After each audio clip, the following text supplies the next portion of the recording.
Halo teman-teman, selamat pagi. Kembali bertemu lagi dengan saya di channel Sin Trade. Jadi teman-teman, di video kali ini saya akan membagikan bagaimana pandangan saya untuk pergerakan XAUSD di hari ini Kamis 9 Juli tahun 2026. Dan bagi teman-teman yang belum subscribe, saya mohon dukungannya untuk terus dukung channel ini, tekan like, komen, dan subscribe. Dan jika teman-teman berkenan, silakan share ke teman-teman yang membutuhkan. Oke, kita akan sedikit mereview ya teman-teman ya, apa yang telah kita sampaikan pada konten kita kemarin. Jadi bagi teman-teman yang menonton konten semalam ya, di sana saya ada menyampaikan untuk sell. Ini garisnya masih yang semalam teman-teman ya. Kita lihat dia pas sekali kena garis ini ya. Saya ada sampaikan untuk sell di 4135. Kalau kita lihat harga ini ya kena di garisnya di 4134 ya. Dan juga saya sudah sampaikan kepada teman-teman di grup untuk sell di area 470 sampai 480 ya. Karena di sini saya lihat sudah ada penolakan harga sehingga kemungkinan besar harga akan turun ya. Di sini kita ada teman-teman ada yang TP 300 pip jadi cukup lumayan. Ya, dan bagaimana hari ini? Jadi ini sedikit reviewnya teman-teman ya. Di sini saya suruh sell di 4135 dengan area lainnya adalah seperti ini. Di sini saya sampaikan bagi teman-teman yang mungkin equity-nya besar ya bisa mulai sell dari 4110 ya, karena harga kemarin sampai 4135 dan terus turun. Jadi kalau kita equity kita tebal ya, kita pakai lot kecil, kita udah mulai sell dari sini sampai di 4135 kemarin kita masih sell, maka kemungkinan besar ya profit kita besar ya. Ini yang saya sampaikan ya, untuk areal 4070 sampai 480 sudah mulai hajar, berarti sudah mulai sell. Ini TP-nya 300 pip ya. Jadi sedikit reviewnya adalah seperti itu. Dan bagi teman-teman yang mungkin tertarik ingin bergabung bersama dengan kita di grup, silakan WA kita saja ya teman-teman di nomor ini. Oke, jadi bagaimana hari ini? Jadi kalau teman-teman lihat ya, semalam sudah ada FOMC minute yang membahas tentang keputusan suku bunga di pertemuan Juni kemarin. Jadi dalam pertemuan ini kita melihat dari yang disampaikan ya lebih sedikit mengarah kepada hawkish dengan kemungkinan adanya kenaikan suku bunga di tahun ini. Jadi dengan kecenderungan hawkish seperti itu ya, otomatis market hari ini akan cenderung konsolidasi ya dengan bias bearish ya, ataupun dengan kecenderungan sedikit turun seperti itu. Dan juga kita lihat dulu dari sisi newsnya teman-teman ya.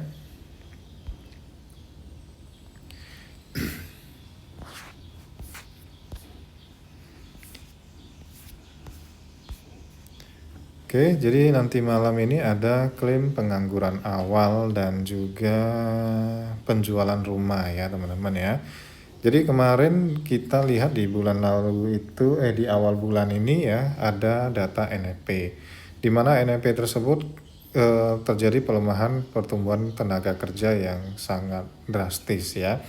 Jadi malam ini klaim pengangguran awal ini akan menjadi monitoring mereka, apakah benar-benar tenaga kerja itu sudah sangat melambat atau tidak ya. Jadi jika klaim pengangguran awal ini benar-benar di atas prediksi, maka pasar bisa mengkonfirmasi bahwa memang terjadi perlambatan tenaga kerja yang cukup signifikan.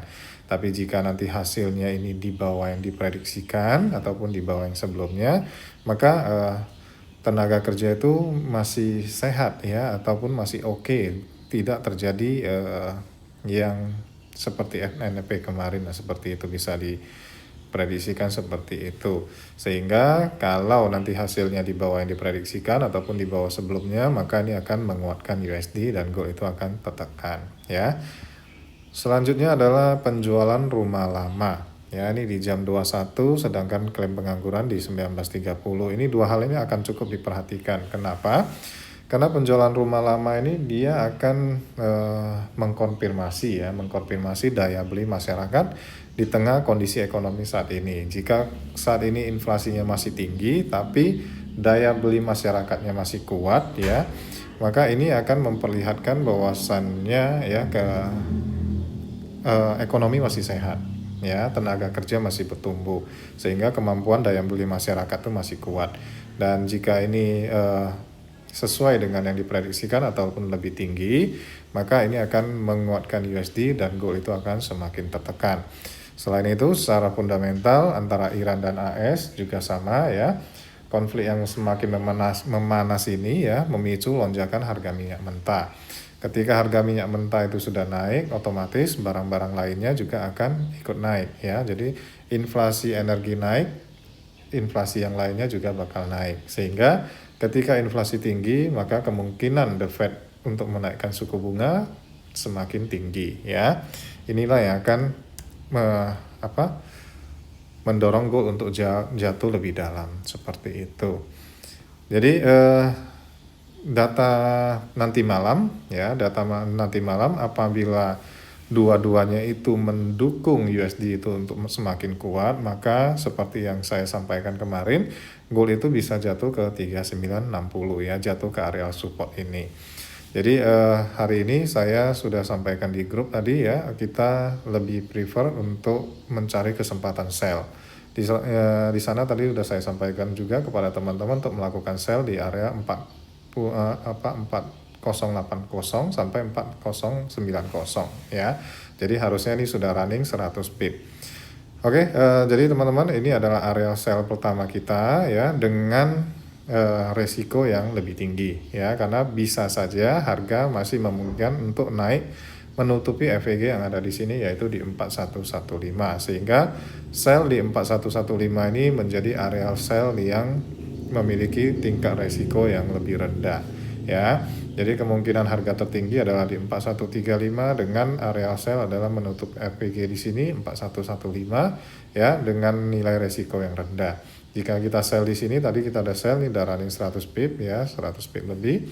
Di sini memang resikonya lebih tinggi, namun kalau kita lihat dari candle yang terbentuk, ada kecenderungan harga akan terus mengalami penurunan sampai di area ini teman-teman yang saya tandai ya.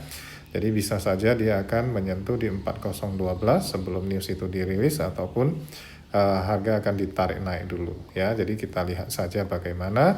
Yang penting kita entry sesuai dengan tren yang ada ya. Jika kita ingin melawan tren ya, ingin mencari buy ataupun counter trend, maka kita harus cari di area support kuat ya, ataupun ada konfirmasi candle ketika harga berada di area support. Oke, teman-teman, ini adalah area sell yang tadi saya sampaikan. Jadi area amannya adalah kita akan sell di area 4115 ya. Ini adalah area amannya, dan teman-teman yang mempunyai equity yang lebih kuat ya mungkin boleh saja ambil mulai dari sebelah sini ya teman-teman ya, dengan kemungkinan harga jika nanti malam USD menguat bisa masuk ke area 3960. Oke, mungkin itu saja yang bisa saya sampaikan untuk video kali ini. Semoga bermanfaat, kurang lebihnya saya minta maaf, dan bagi teman-teman semua agar dianalisa kembali ya, karena kemungkinan saya salah dalam analisa itu masih sangat besar. Jadi analisakan kembali, jika cocok silahkan teman-teman bagi yang mau mengikuti, dan jika tidak cocok jangan diikuti. Selamat pagi dan salam sejahtera untuk kita semua.